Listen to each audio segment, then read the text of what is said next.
எனும் நீர்மகளும் பூவாடை போர்த்திருந்தாள்.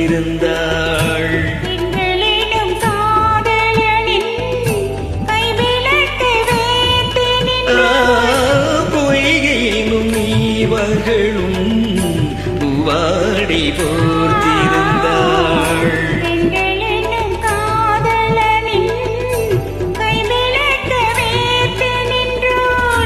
என்ன துடிப்போ அவள் நிலை நீ உணர மாட்டாயோ, என்ன துடிப்போ அவள் நிலை நீ உணர மாட்டாயோ,